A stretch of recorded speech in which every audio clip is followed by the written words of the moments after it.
follow. Members to give 30% of their earnings every month. Nigerian lady calls out Pastor Ibiyeomie for saying that his church members should give a bigger offering than their tithes monthly. He told all the church members to start giving 20% of their earnings as offerings and 10% as tithe every month. See, I like this pastor. Okay, I am not the type that will come here to judge a pastor. I'm not that type. But I just want to say that to me, I think this is not right. Because even in the Bible, God did not specify the amount you should give for offering.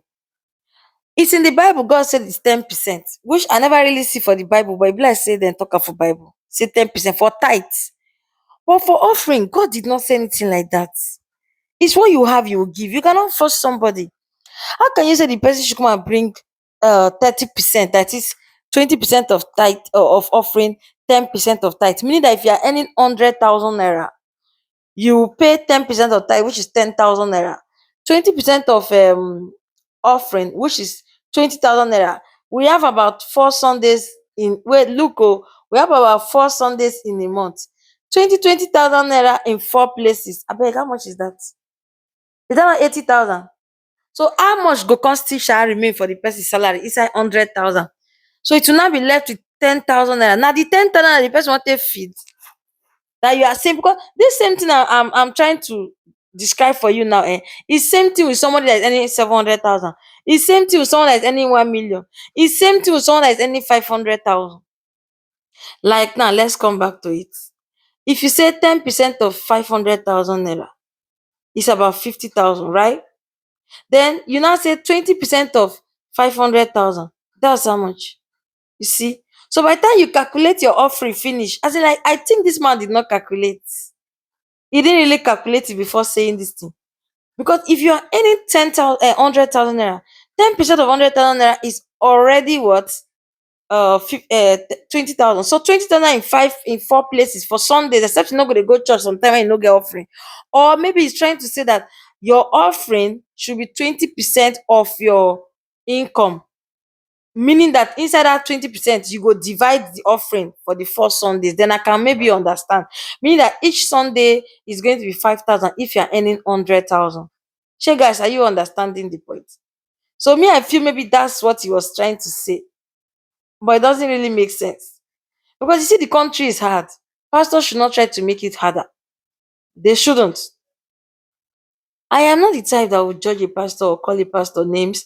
That's why I don't support her, for saying he's a thief. No, you cannot outrightly say the thievery is too much. He's using God's name to steal from the gullible members. See, one thing I think these pastors don't know is maybe they don't know. No, they don't go to the market, so they don't really know these things. Something happened to me yesterday. I walked into a supermarket. I tried to buy energy drink. I think this Fearless, they told me it's 500 naira. Then a lady walked in and wanted to buy malt, a can of malt, and the can of malt was 500 naira. I was shocked. I be like, is Fearless and can of malt same price? The lady said yes, so can of malt is 500 naira. I said, is it because we always buy cartons of malt in my house? So I didn't even know that one single can of malt is now 500 naira. I swear, if I was one I went to buy and they told me 500, I for shine my, I said, Jesus. But every month we buy malt in my house, but in cartons. So I don't really know the prices. The last time my husband told me that a carton of malt now is no longer 10k, that is now 11,000 naira. Before, when I remember when I got married, before, a carton of malt used to be 2,500, 3,000, highest. He graduated to 5,000, to 6,000, 7,000, 8,000. Now it's 11,000. So when I now calculated it, I said, now true, 500 times 24 is almost 12,000 naira. So you see, so when you don't buy things single, like a poor person, you might not know the price of things. So I feel that these pastors don't know what Nigerians are facing going to the market. This pastor probably doesn't even go to the market to buy his own clothes. His clothes are ordered. This is suit. Then now people they carry, they can't give him for us. All he does is pay the money. So he doesn't even know. And again, he doesn't work. He doesn't have a job where somebody will pay him. You wait for month end to receive salary. No, every Sunday, money automatically comes into his pocket. Tithe, everything goes into the church pocket. Even though they'll say it's not them that is collecting the money that comes into church pocket, but the money is in your own. Because dem tell you say comot as the overseer of the church, they will not agree, meaning that they know what they are receiving.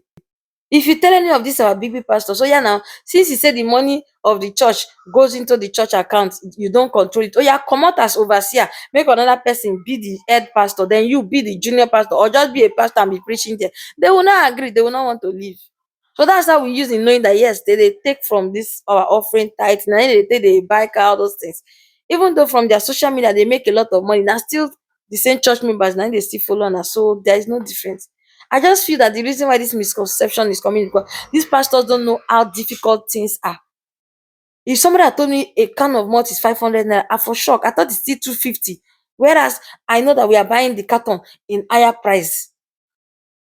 So to tell you how difficult things are really difficult. People should know these things. Also, pastors should also know these things. Because no matter how you say it, people will say, he did not beg you to give now. He did not force anybody to give. But see, let me tell you, there are some gullible followers in church that if a pastor says something, they want to do that thing.